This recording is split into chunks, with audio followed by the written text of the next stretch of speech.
You are now watching the Biz to Biz podcast with Alan and Justin. Yo, what's up, everybody? It's Justin live from B2B Vault, the Biz to Biz podcast, sponsored by Nationwide Payment Systems, hosted by this guy, the Johnny Carson of payment processing himself, Alan Kopelman.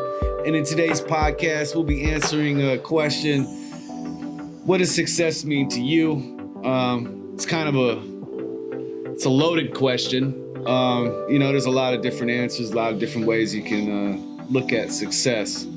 And we thought that, for 2024, starting off, what's that look like to us? What does that look like to me? What does it look like to Alan? What does it look like for Nationwide Payment Systems, B2B Vault? And, don't put too much pressure on yourself. That's the one thing. But yeah, man, how you doing? I'm doing good. So, we're finishing up the month of January. It's going fast. Yeah, it's amazing. It's crazy, dude. Yeah. How are you doing? I'm doing good, man. I'm doing good. Lots of stuff going on. Lots of new stuff going on. Okay. Just staying busy. I'm plugging away at that digital marketing certificate, one module at a time. Okay. Just finished the first section. I saw that. Congratulations. Yeah, I was telling Samantha, I was like, I scored like a 95 or something on Yeah. that. I need to take it a little bit more serious. Oh, only 95? That's not good enough?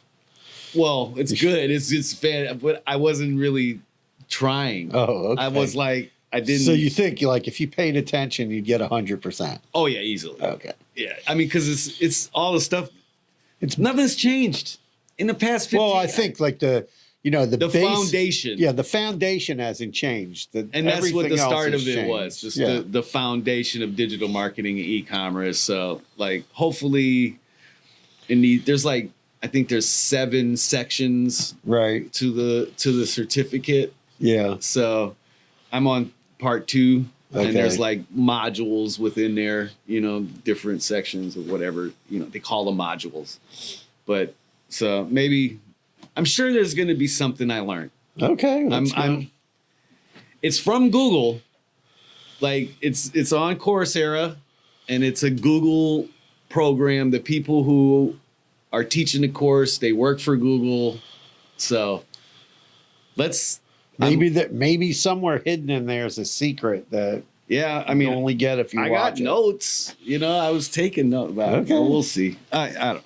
But yeah, so I'm doing that, and a lot of my shoulders feeling better. I'm going next week Thursday to become more of a mutant. Uh-oh. Yep, gonna get another injection.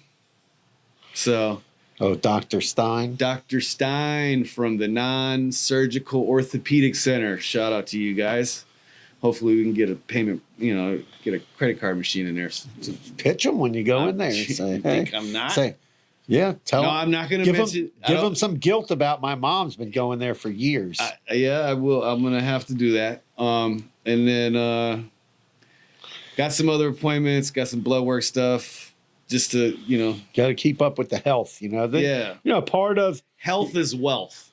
Yeah. Part of being, owning a business or running a business, whether you're a manager or you're, in charge of an area within a business, you have to look at all things like your personal life, your health, physical activity, mental health. You got to look at all aspects of your life. It's also funny. I have discussions with my brother a lot. We talk about, he's an accountant. Mm-hmm. So, we talk about business. I remember one conversation years ago, I used to always tell him, he goes, "Oh, I'm going to steal that saying." Because I told him, figures don't lie, but liars sure can figure. Mm-hmm. He liked that one. And, one day he was giving me a tidbit and we were talking about different businesses. And he was like, some people are running a business and some people run he calls it a lifestyle business. So their business, they're running their business, but they're draining the cash flow to keep up their lifestyle. Right. but they're not growing. They're not, if a hiccup happens in the business, They're done. it's a big hiccup for them because they're not keeping a ton of cash on hand to handle things. Right.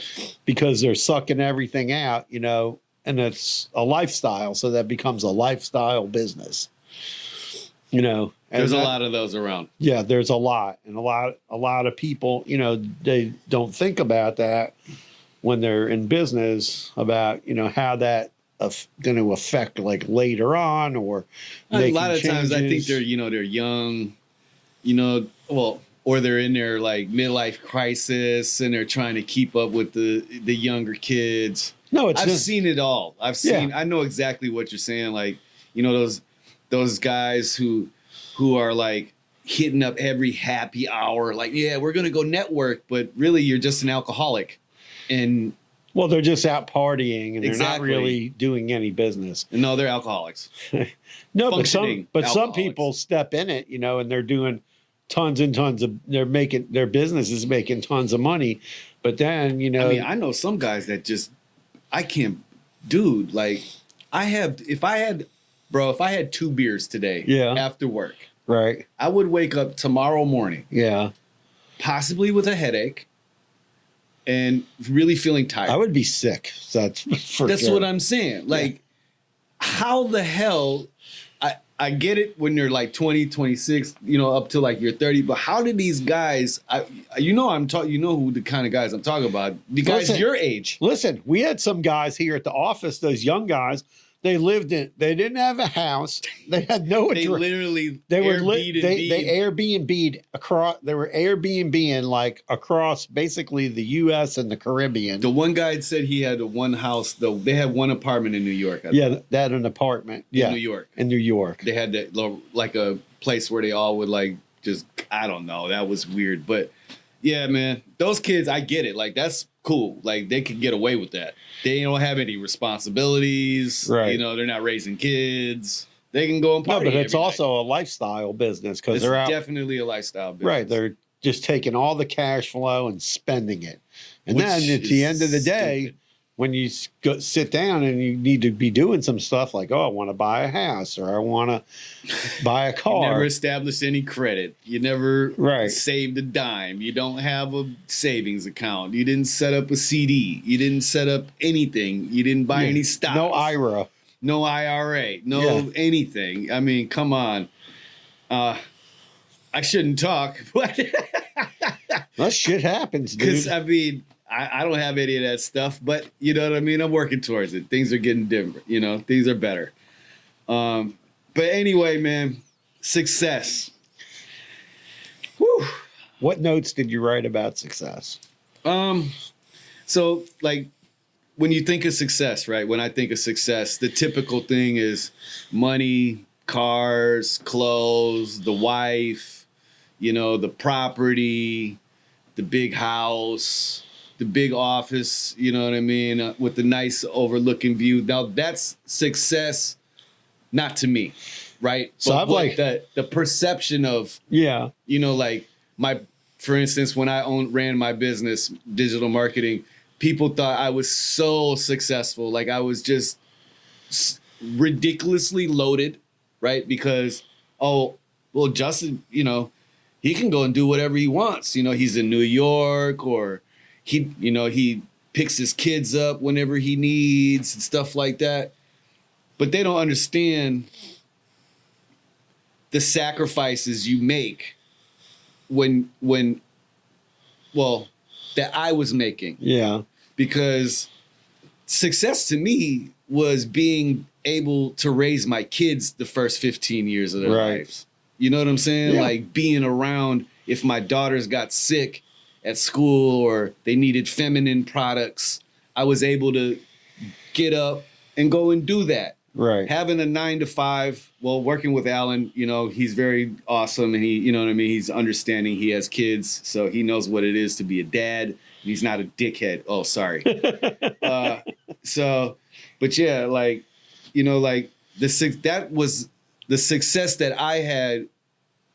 Isn't measurable in a sense to what other people Yeah, but equate but sometimes success to sometimes when you have a, you know, if you own a business and you have the type of business where you can create your own hours, then you can create your hours around what you need to do. Oh, That's believe me, there was a lot of late nights, bro. Yeah. You know, like I would typically get the bulk of my work done after dinner when the kids were in bed, you know, Right. and I'd be up till 3 o'clock in the morning building websites. No, Or- it's like sometimes I come in here late in the morning, but I'm up at 6 o'clock in the morning doing Working. stuff for a couple hours, and then I need a break. Exactly. And then I'm in the office, So or sometimes, you know, I have a bunch of work I have to do, and it's got to get done at night or on the weekend.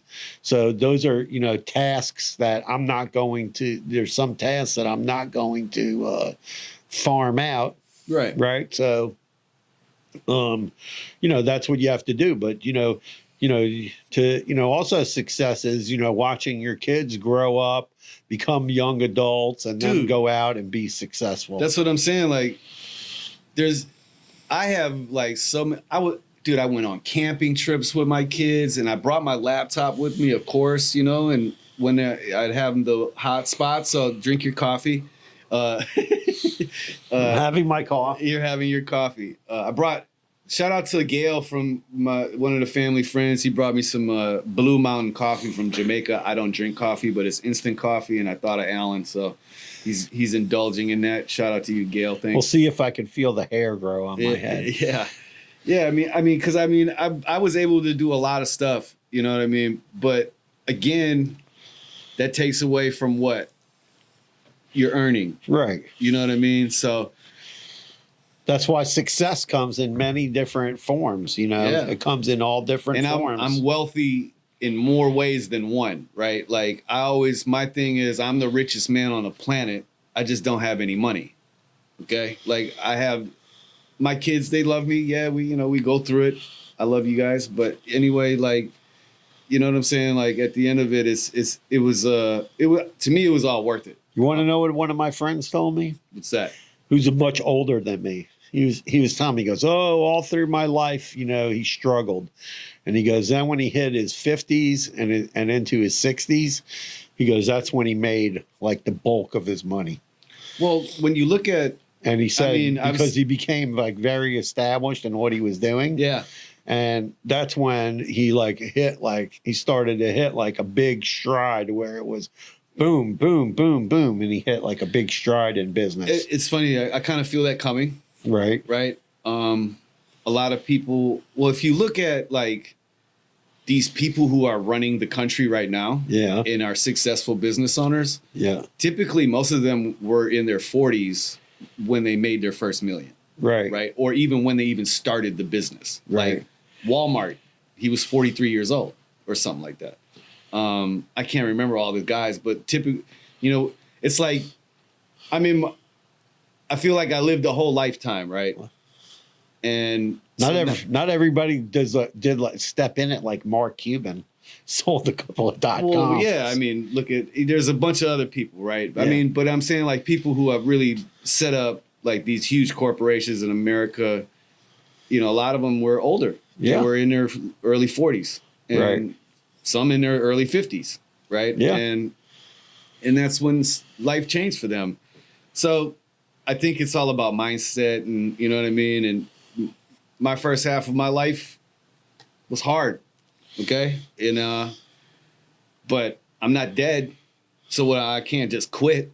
You know what I mean? I got kids to raise. I got grandbabies to go, and I got 2 grandsons that I got to get ready to be the best baseball players ever. So yeah, man, there's a lot of stuff to do. But anyway, man, enough with the fam. But success is family, though. It's hard Yeah. to not talk about success with family, Yeah. isn't it?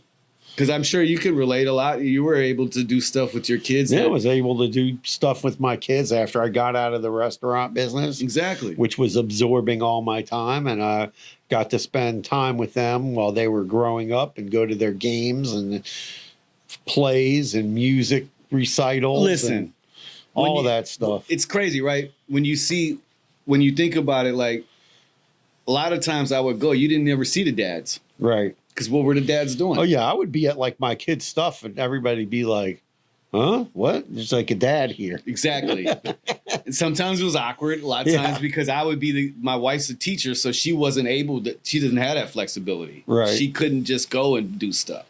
So I was always there. Soccer practice, whatever, piano lessons. I used to remember taking my kids to story time at the library, story time at the bookstore. I had my nighttime time. My time was at nighttime. I used to laugh because, it's like a lot of moms there. Yeah. Be like there'd be like maybe one other dad. Most of the time, no dads. But, it's important to spend time. Because dads are out there getting to the bag, man. We got to get the money. Cash rules everything around me. Cream, get the money. Dollar bill, y'all. Shout out to Wu-Tang. It's crazy. Like when I was a chef, one of my favorite shows to watch is Hell's Kitchen, right? So I was just asking, I can't believe that guy is still relevant. Gordon Ramsay. Why? Just because he yells and curses? He actually, like this past season, he was the most calm that I ever seen him this last season of Hell's Kitchen, because they really didn't there was a couple people that did some like really bonehead stuff, but not as bad as in the past where he just he didn't lose it. Yeah, just lost it, threw everybody out of the kitchen, started breaking and plates, F-word bombs everywhere, right?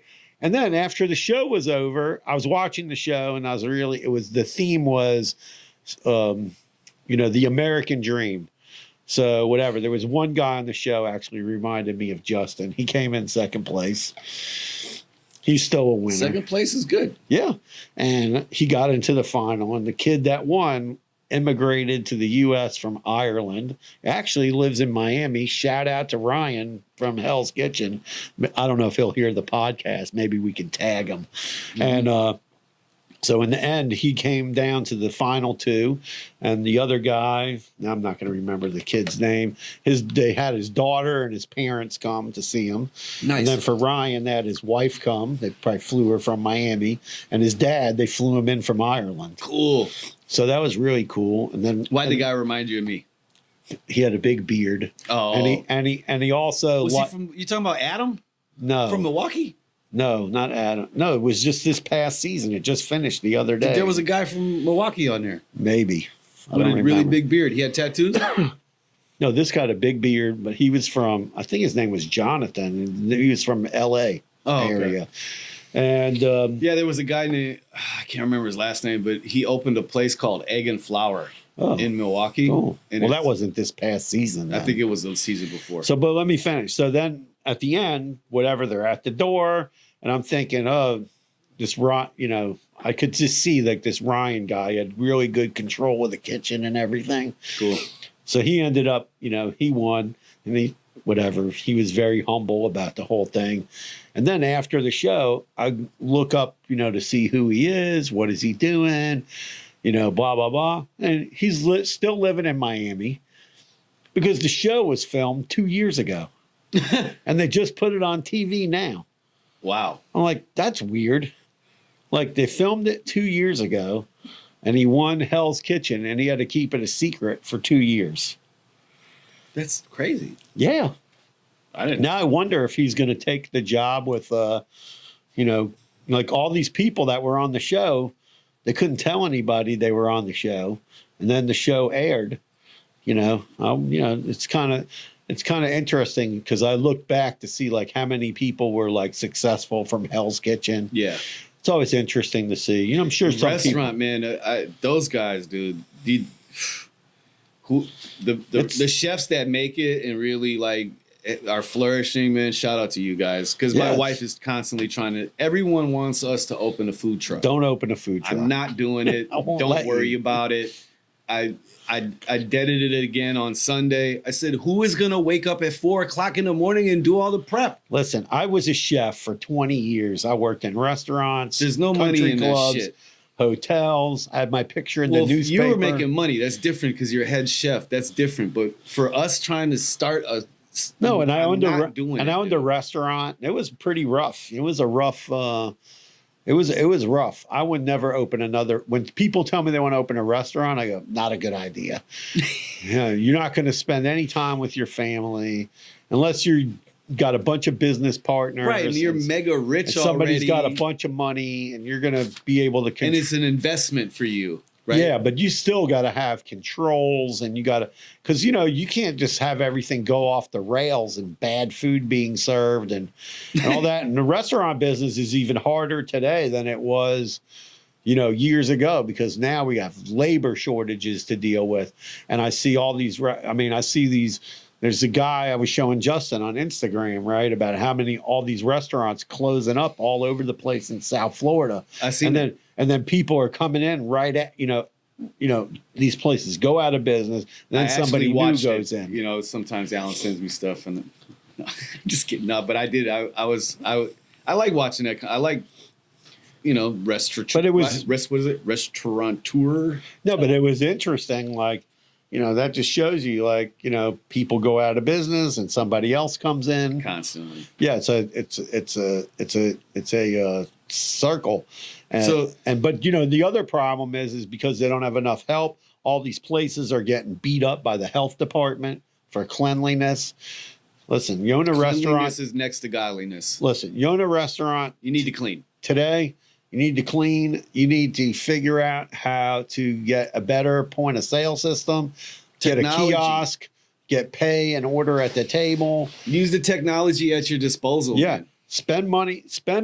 If you're not going to be able to get enough employees, spend money on technology.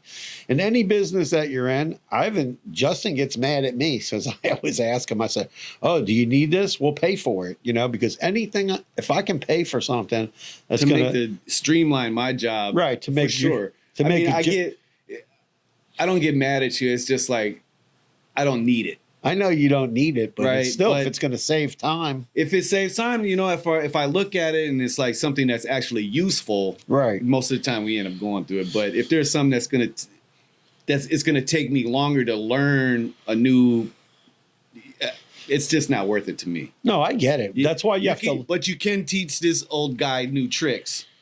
No, but you have to look at things and you have to measure, like, okay, if I spend this money on this technology, how's it going to help my business? Right. How's it going to bring? What's the ROI on it? Right. But sometimes, like your point of sale system is almost like another employee, because let's say it does all your reports and your sales tax and your liquor tax and your tobacco tax or whatever kind of tax you need to have, or it calculates all your payroll and whatever that is, in your business.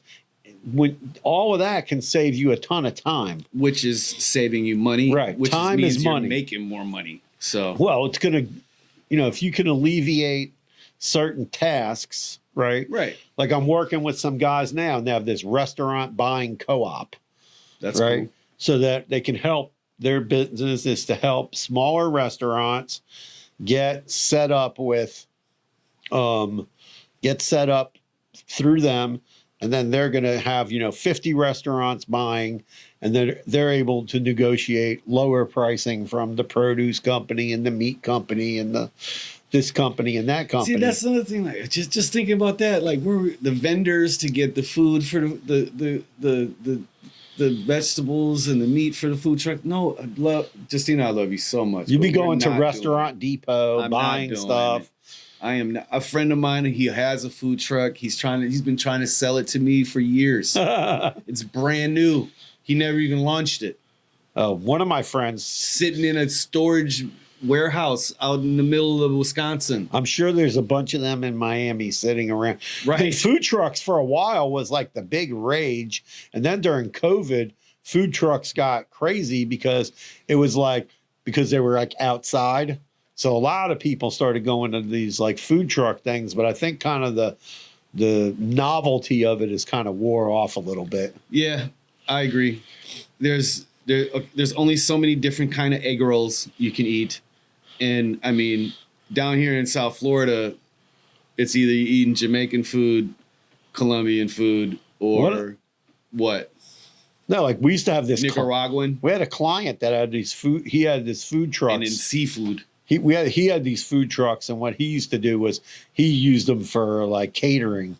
So he had like cool. Like you take it to a wedding or something. That's smart. Like he would take. That's what he would do. So you had one like a dessert truck, one That's for smart. something else, and one for something else. And then people would have that like at the, for events, all types of events. Like one would be making like little slider burgers and slider chickens.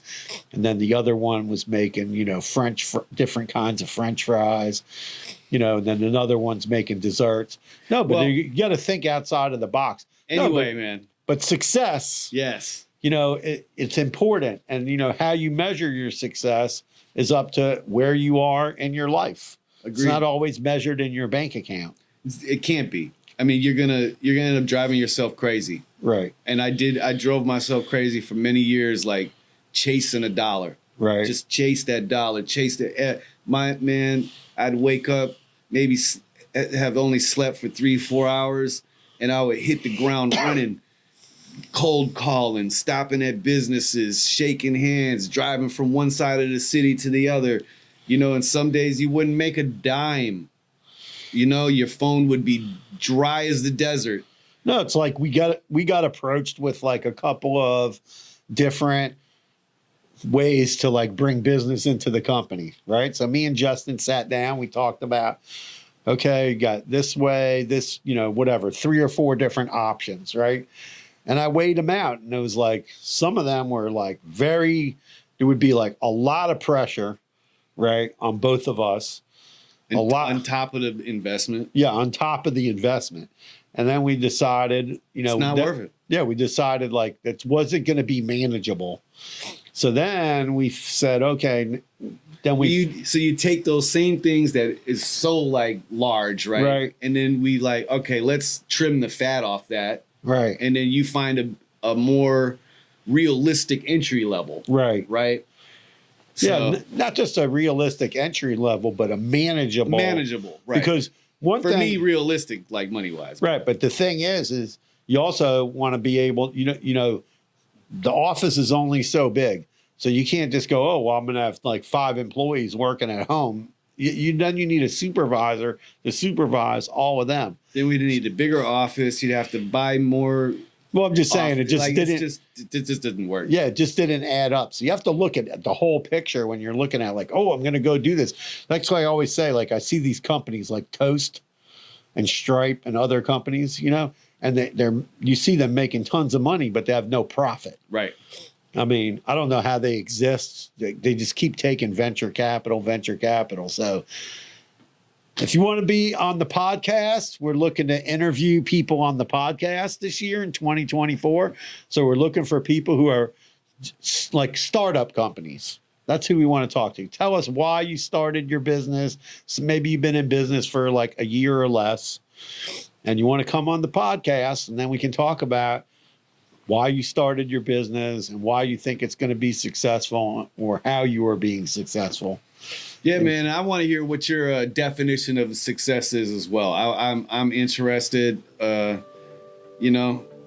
Anyway, but so yeah, man. That's the pod. Success. What does it mean to you? Success, man. Success. Yo. 2024. Smash that subscribe button. Subscribe button for us one time. Like and share to your people, please. That's all I got. Peace out. Carpe diem.